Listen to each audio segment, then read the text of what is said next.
Hi, I'm Holly Moore.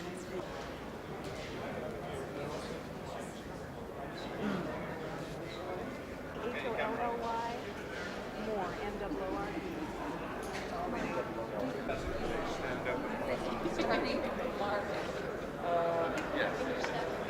That's what I thought. Oh, that would have been great too.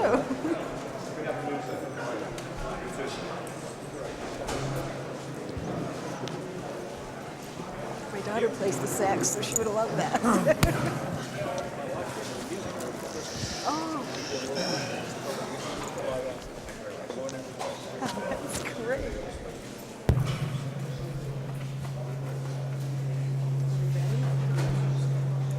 It is my privilege to welcome you to Shoreline Community College and this roundtable. I'm Holly Moore, the Director of Professional Technical Education and Workforce Programs here on campus.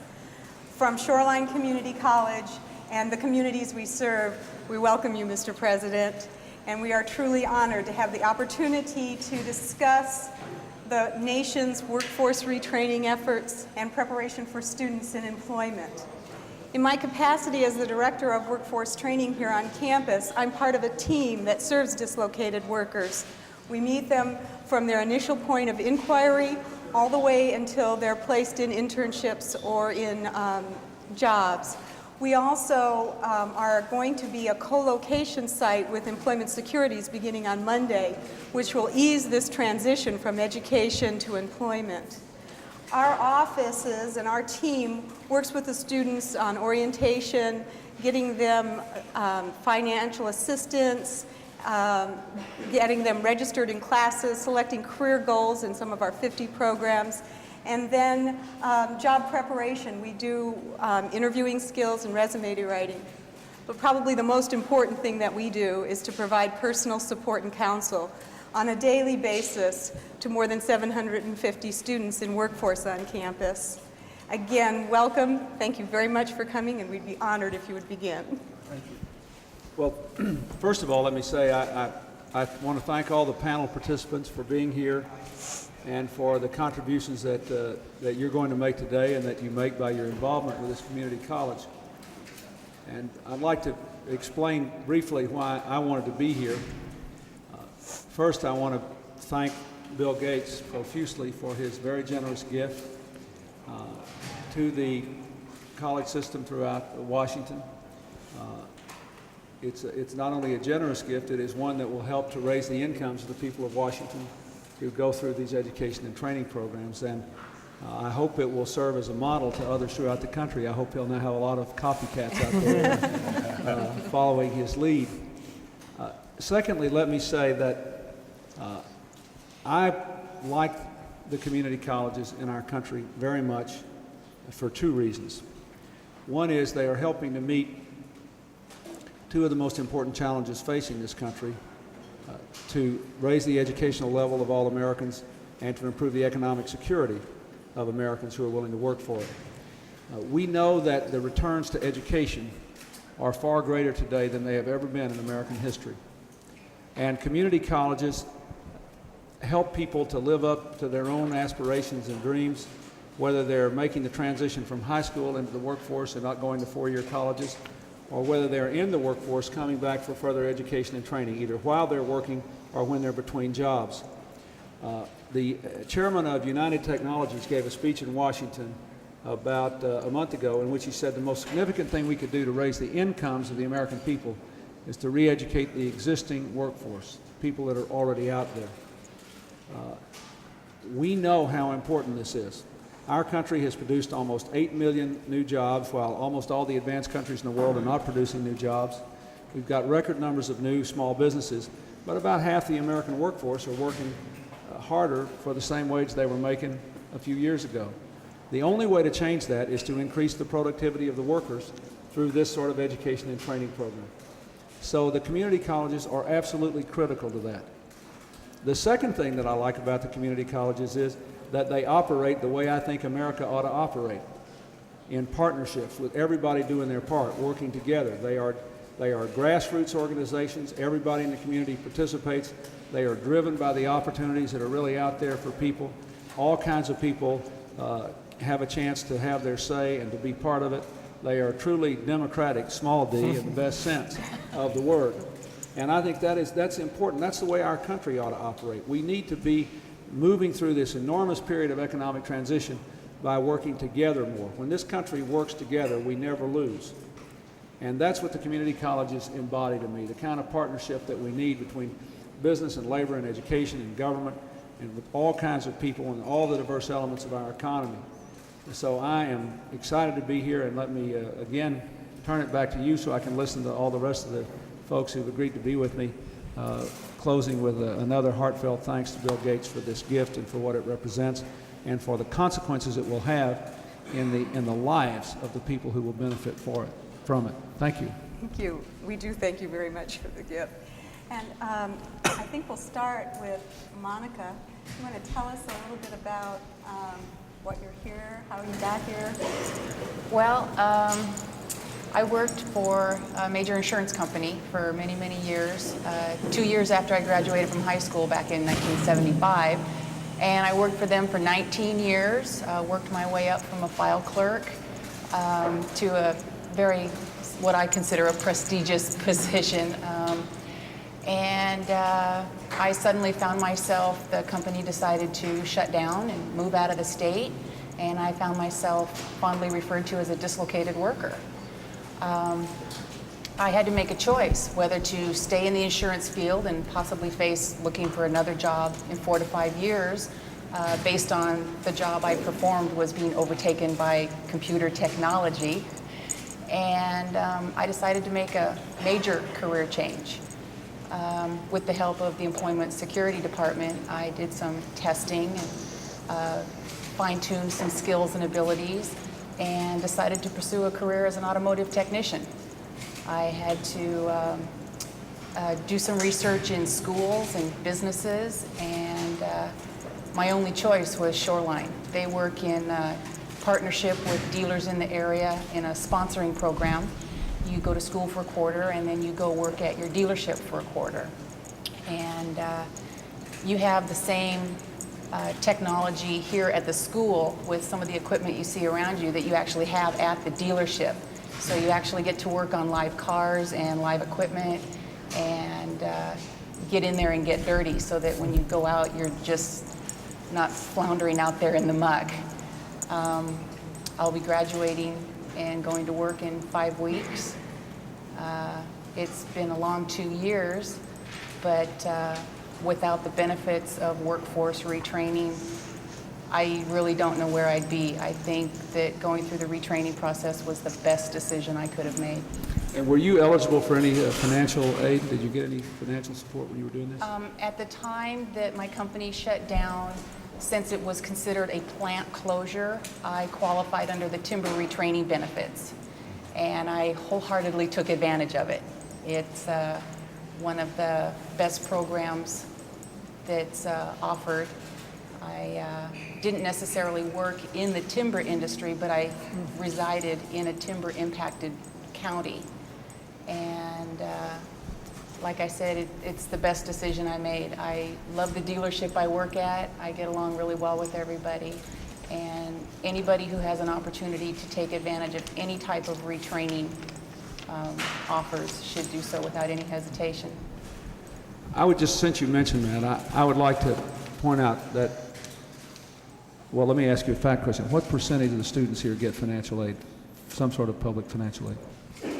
Probably about a quarter, about 25%. The reason I ask that is that we have been fighting a major battle to try to hang on to the Pell Grants and to the student loan program and to expand it. And I favor the most important tax cut I think we could give people is a tax deduction for the cost of tuition of all education and training programs after high school. And we're trying to get that. I feel very strongly that these are the things we ought to be investing in. And since you mentioned the timber retraining, there are a lot of astonishingly successful stories out of the money that came out of the attempt to resolve all the forestry conflicts, in the Pacific Northwest with the plan that we implemented. And I do want to thank Senator Murray and Congressman Dix and Congressman McDermott, who are here, for the work they did in supporting that fund, because it was an innovative thing for the national government to do, to invest that kind of money. We worked in partnership with the governor and with others here, and I think it's worked quite well. And you're the first person I've actually met who benefited from it, although I've been studying the impacts of it for a couple of years now. So thank you very much. I think you're going to meet a lot of people that have benefited from the kinds of programs that have been started. Jerome, you want to talk a little bit about your experiences and how you got here? Mr. President, my name is Jerome Skorzycki, and I'm a student here at Shoreline. I'm in the Hazardous Materials Management and Technology program, and I'm a firm believer in my environment. Presently, I'll be receiving a certificate of proficiency in June of this year. And also, presently, I'm involved in an internship here in the local community and private business sector. Namely, if I may mention the name, Anderson Marine Repair Incorporated. Yeah, this is free enterprise. You're supposed to promote it. Okay. Oh, free enterprise. We are a small boat building repair facility, and I see my role there and responsibilities as not someone who would point the finger at what's wrong, but on the other hand, to facilitate, to extend a helping hand, not only to the manager, but to the fellow workers.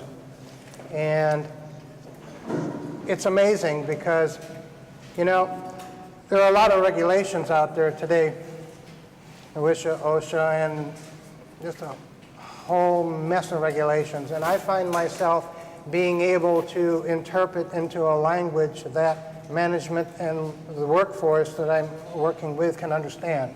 That's our real plus. And also, I'm finding out that there are instilling into the minds of the workers to be re-educated, to be retrained in safety and health procedures, in utilizing best management practices. And I guess the bottom line is that if you minimize the risk and maximize the compliance, in the long run, that's dollars saved. And that's where I'm coming from. And the last point I'd like to make, sir, is that I think it was a year ago, I read in the newspaper here in Seattle, the front page said, "It's the economy, stupid." And I went home that day and I thought about that, and I said to my wife, that's only half of the answer.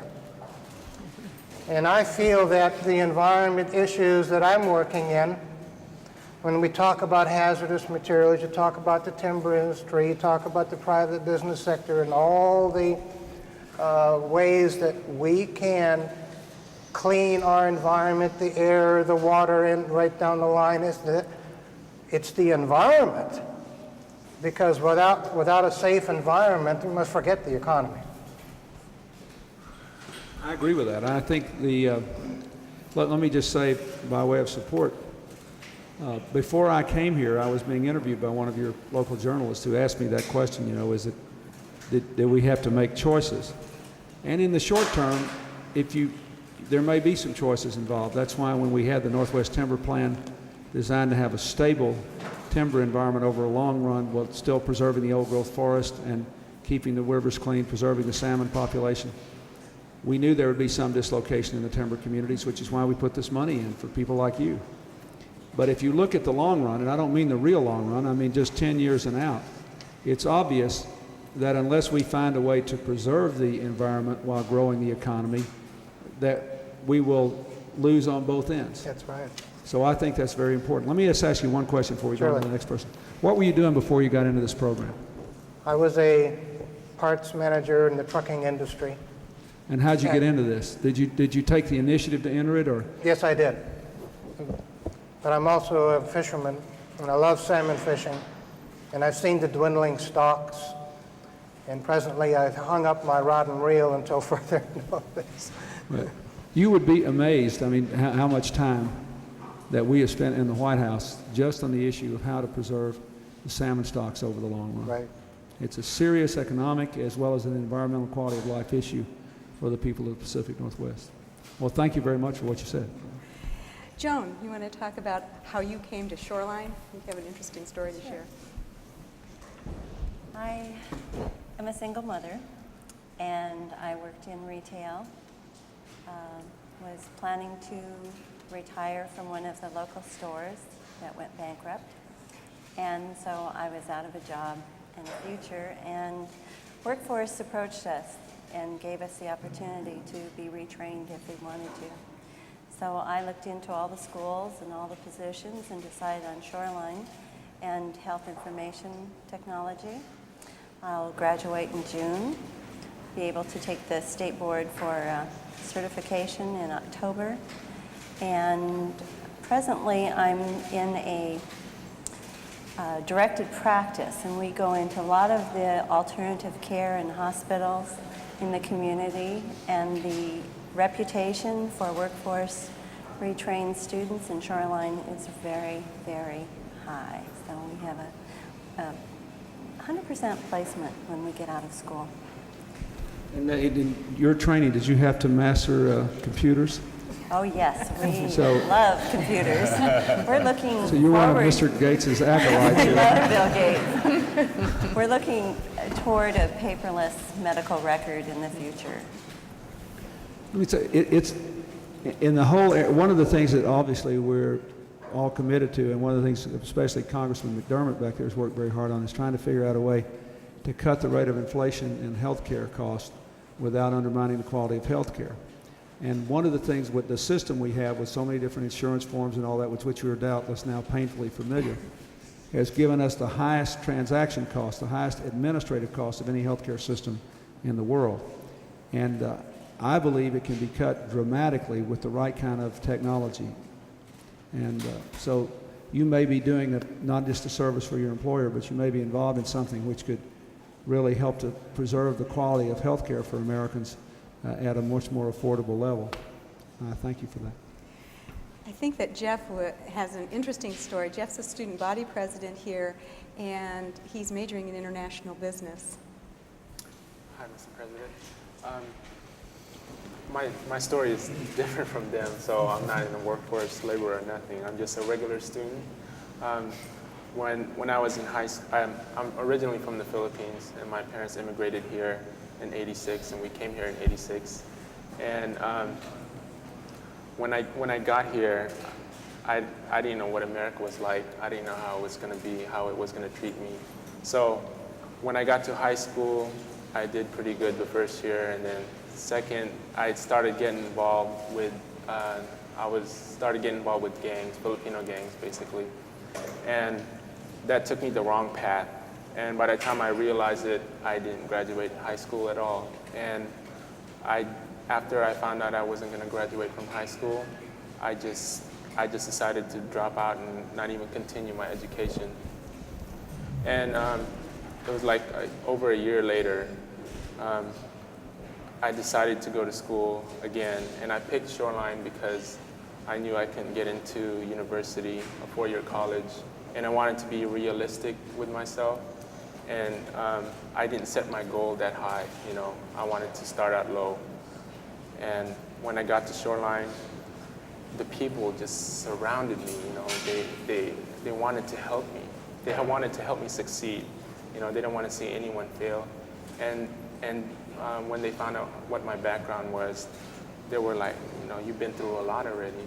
And for them to help me and to see where I've been and to see what I'm doing now, I ran for student body president last spring, got elected, and I don't know if I'm going to run again, but it's heading me the right path, and I'm doing something right, obviously, for me to be here in front of you. I recommend running again.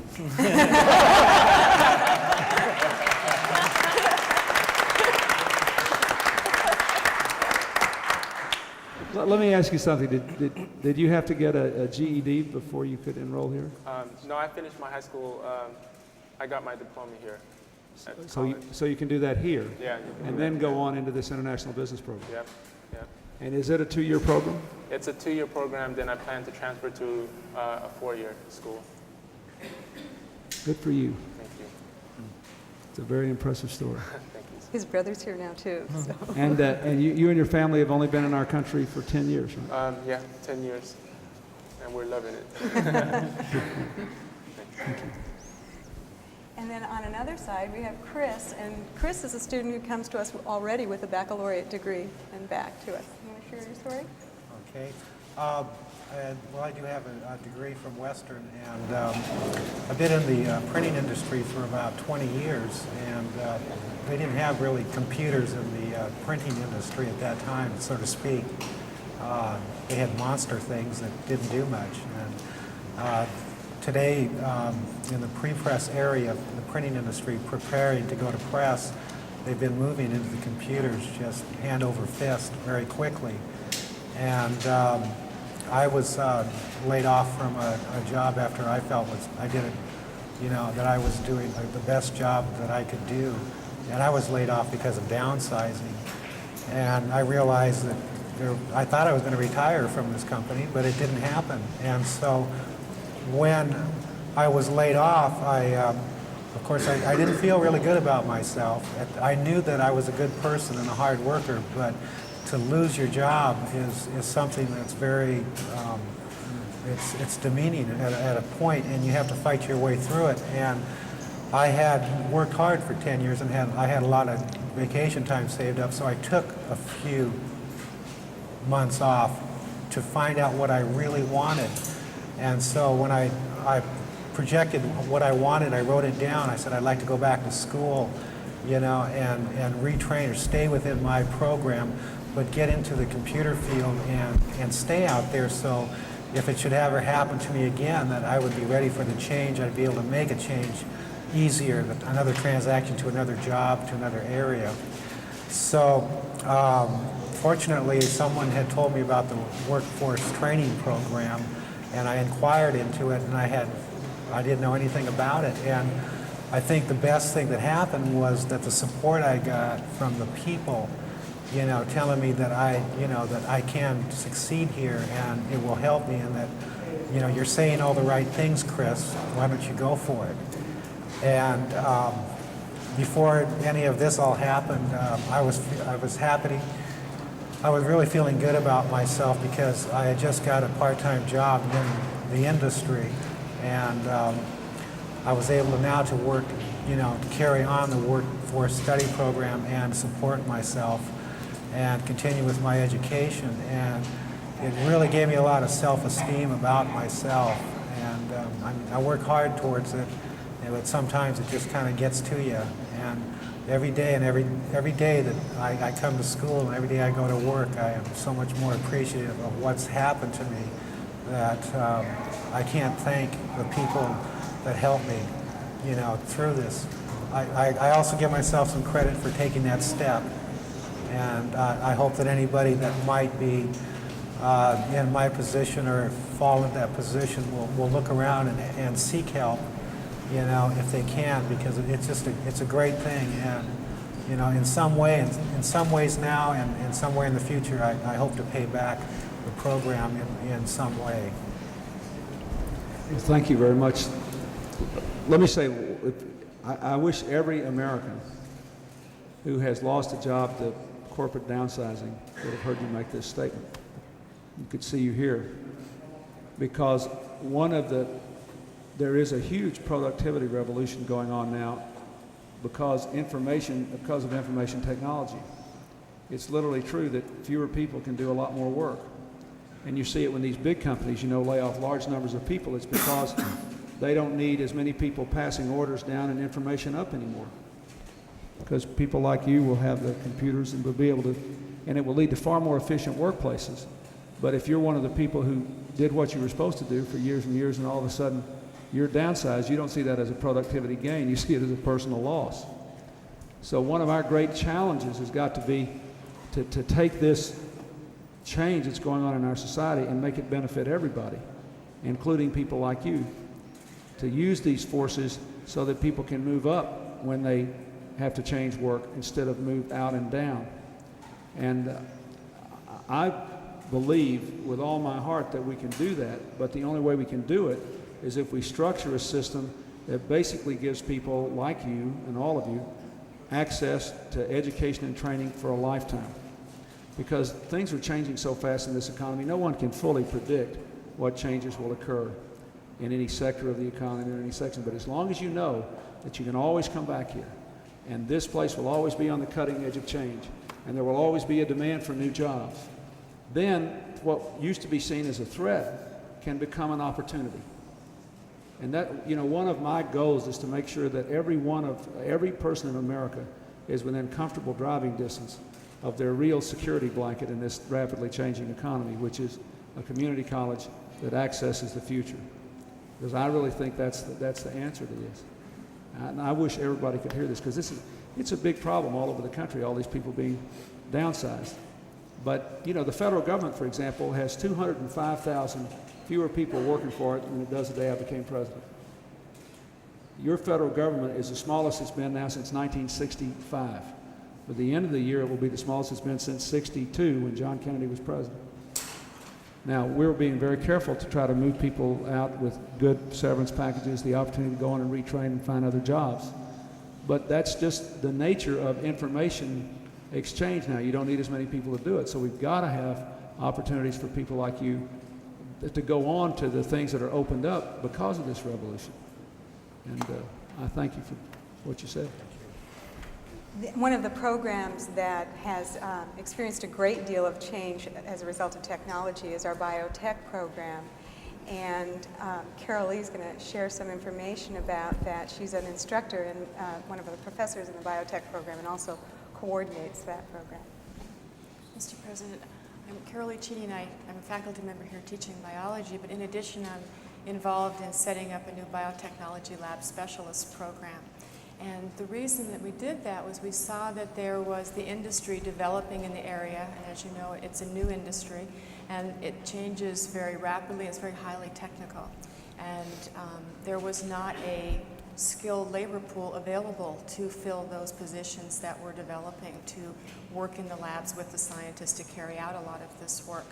So we made many contacts with industry, asked them what it was that they needed in terms of skills from their workers, and then used that information to build the curriculum. And they have been, in addition to giving us advice, they've gone beyond that and lent us or donated equipment, taken our students into their labs, came here to our classes, and they've been very active in participating in developing the program. And what we found as we developed the program, that most of our students were older. Most of them are either displaced workers or they are people who have some education and experience in science, but they don't have the current skills. So they come here to take one or more classes in order to make themselves more employable and to keep themselves current with the skills. And so we see that, as you just said, as an ongoing process that we will be able to be involved in. As new technology becomes available, we will be able to train people easily and change quickly to adapt to that new market. And our students have done very well. They've been very received into the workplace, and it's been successful from that standpoint.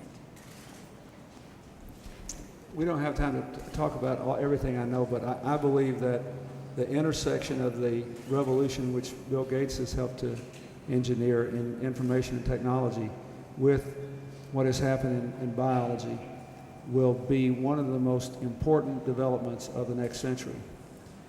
I spent a half a day not very long ago at the National Institute of Health going over the work they're doing in the Human Genome Project and dealing with the question of whether someday they'll be able to give, when young people like you have your own children, whether they'll be able to, when the mother goes home from the hospital, they'll be able to give you a child's roadmap of their health with all the things you have to look out for, the problems that might occur, how you can prepare it, what kind of ethical problems that might create, but also what kind of potential that might give us for people having richer and fuller lives and healthier lives. So this is going to be a very exciting time, and I predict that there'll be many more people like you doing what you're doing in our country in the years ahead, and that the results will, on the whole, be quite wonderful.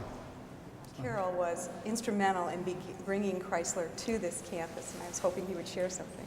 Thank you very much. I'd like to go back a little bit if I can. I was fortunate enough about 10 years ago It kind of seems like yesterday, Mr. President, but we had a little building out here on the campus, and it was our Automotive Tech Center. And we had a vision within our industry, the Puget Sound Auto Dealers Association, that we wanted to expand that program to the level that we have today. And we really generated a grassroots fundraising campaign at that time. I can remember gathering here at the college and talking to industry, automobile dealers, insurance companies, tool companies, manufacturers, and so forth and so on. And through that communications and cooperation between the college and the private industry and the government, we really developed this venue, this facility that we're sitting in today. And there was a time, quite frankly, that I didn't know if that was possible. And there's hundreds of people that are responsible for this facility. And this facility, as you can see, is a mock-up new car dealership. We can do everything here. We have technical training, we have salespeople training, we have finance and insurance training, we have parts counter people training. I don't think there's a position in a retail automobile dealership that there is not a course that's provided in this facility. And it's a wonderful venue for students to learn about our business and progress into the job market.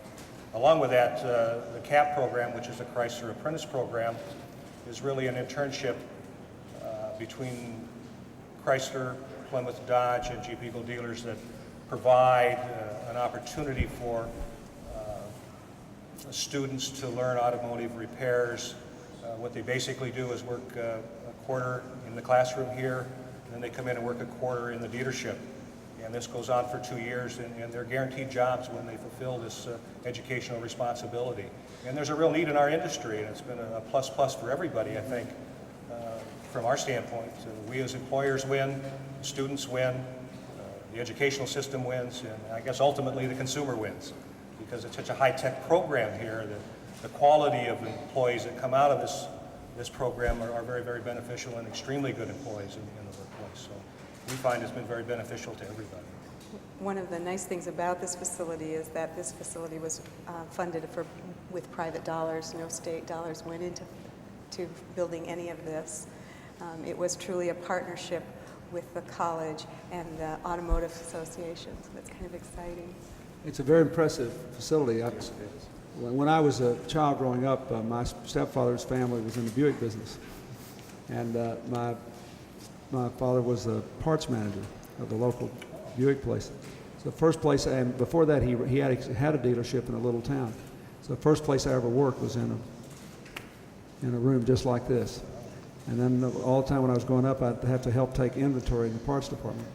And if someone could see what a facility looked like 30 years ago and what one looks like today, it would be just as good an example of the technological revolution going on in America as almost any other place, even though you don't think of it like that. I mean, just look around here at all these machines and all that. None of this was here when I was a boy. There was nothing like it. There's no one like you in the garage. I might still be there.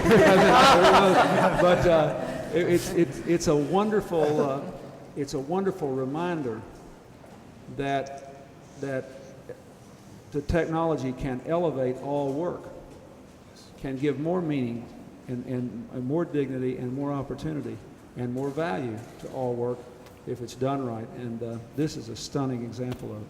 Well, what's really exciting for us is people like Monica, that when it's all said and done and they're done with the program and they're back and they're on the job working in the dealership, that's the reward for us. For us too. The other part of the component that's really exciting for workforce, and the most vital part of the component, is the labor representation. And Abdul, would you share with us about the Machinists Union? Certainly. Good afternoon, Mr. President. Certainly an honor to be here and tell you a little bit about a program. I'm from the International Association of Machinists, District 751 here in Seattle. We represent the Boeing workers as our largest contract here. We're going to talk a little bit about our program called the IAM Boeing Quality Through Training Program, which I'm sure that you're familiar with. Back in 1983, the Boeing Company and the Machinists Union sat down and decided to take a serious look at the impacts of technological change and how it would impact not only the company but also the IAM represented workforce. From about 83 to 89, we developed a number of different pilot projects that were very, very good. out of that grew the Quality Through Training program we call QTTP. QTTP was designed to develop training in 4 different areas: technological change, job combinations, laid off and redeployed, and also in the area of career and personal development. Those are the 4 areas that we found that would best help to transition people once they've been laid off or displaced or dislocated. The program also helps active workers and laid off workers. Since that time, since 1990, about 26,000 people have been laid off and displaced here in the Puget Sound area. That's had a tremendous impact economically, a tremendous impact on the lives of people here in this region. Thankfully for the program that we had, a successful program between labor and management, we were able to place about 31,000 of those folks were, since that time, that's counting active workers and displaced workers, into training programs. To date, 856 have currently completed those programs, and some 82% of those have been placed in jobs. It's a very, very successful program, and we think this partnership between labor and business, the community colleges, the government, private sector is what's going to help meet the challenge of change in the future, and I'm just happy to be here. Let me ask you a question. First of all, I want to point out something that I really like about this, which is that when I was working on these issues as a governor, and I was, for 12 years before I became president, I was governor of my state. In most of those years, our unemployment rate was much higher than the national average, so I had to spend a lot of time on these retraining issues. And I want to compliment you, because one of the frustrations I had was that a lot of the labor training programs were kind of separate from what the community colleges were doing. So the fact that you've integrated them, I think, is a great credit to both of you. Now, let me ask you a question. The numbers you gave me, you may not have enough numbers to know yet for sure, but have you been successful in not only replacing people in other jobs, but how are the jobs that they're getting after they go through the training program roughly comparable in terms of income and benefits to the jobs they had, or are they lower or higher? Most of them are comparable, what we call family wage jobs, and that's a term that you really have to look at. When we say family wage jobs at the IM, we mean that's a job that one person can gain that income, not two. And that's those 80% of folks that we've placed are going into those types of jobs. See, that's very important, because one of the things that people worry about, whether they're middle managers in big Fortune 500 companies, or good labor workers, labor union members in large manufacturing operations, is, well, even if I go back and even if I train, I will never again get a job that pays anything like what I used to make with anything like the benefits I used to have. So if that in fact is occurring, and if you can demonstrate that, I think to me that would be the most important thing to publicize, not only here but around the country, because that I think is one thing that really gnaws at people that have these really good jobs and their company has to diversify production or something else, or they downsize or whatever. They worry that they'll never be able to get that kind of job again. One of the things that we're finding is that the people that are coming in with lower incomes are recovering a higher rate than they were before they were unemployed. But the state is just beginning to collect some of those statistics and has some preliminary reports, but we're finding about 82% of pay recovery, so that's really pretty good. Were you going to say something else? One of the things that really helps people when they are laid off and they've been working a job for a number of years, probably like yourself, is that the support system that we provide at Quality Through Training helps them transition into other jobs. Many of them haven't been in a job search situation for a long, long time, and so even the simple things like resume preparation and doing some training and identification of the skills, talents, and abilities that a person has helps to give them a little direction and identify job families and those types of things that they can go into. And then you can best put them in a job that they're going to gain a higher wage. And these are highly skilled people, most of them. I've been waiting. You've had an opportunity, Mr. Gates, to hear a lot of different people. You've heard from labor, you've heard from industry, and I've had a question for you that I'd like to ask, and that is, what do you see the role of corporations like Microsoft in partnerships and collaborations with labor, business, and education in the future? Well, there's two things I'm hearing here that I'm quite enthused about. The first is that a lot of what's going on here is to embrace the changes that are taking place. Move the jobs up to use technology to their advantage. The second thing, and it relates very directly to your question, is the amount of collaboration. To hear that the auto program is really working with the dealers, or that the biology programs are working with the biotech companies. That's great, because my company is a growing company, and one of our toughest problems is to find people with the right background. Today, for example, graphics arts, being able to use a computer to do graphics and animation work. There's a huge shortage in that, and the community college system is actually responding more aggressively than the rest of the educational system, I'd say, although over time I think they'll all get into the act there. For us, it's exciting to get our technology into the hands of students, because those students then will go out and within the companies they work in, they'll be an advocate for doing things the new way and a better way. I think so corporations need to share what they're seeing in the marketplace, because the marketplace is very important. They need to share resources.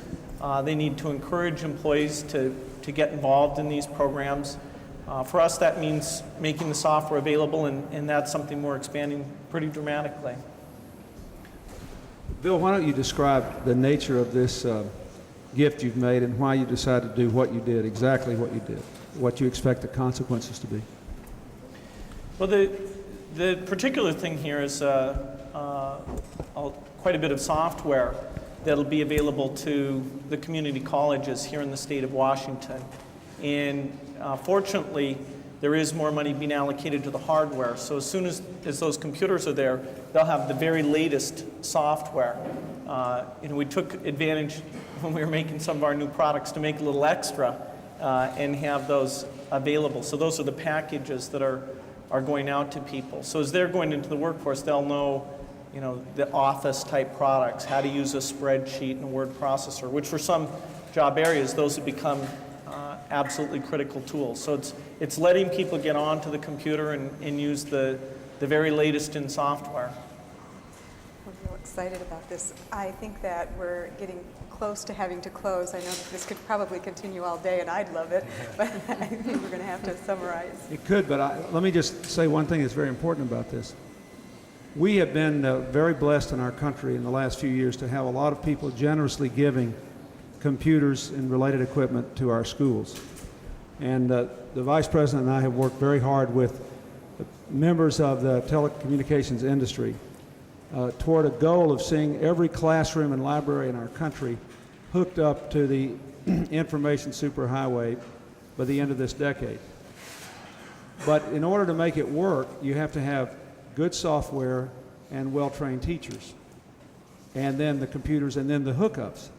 And the software, sometimes our educational institutions lag behind in the software they have and the ability of people to be trained to work on it and teach other people to access it.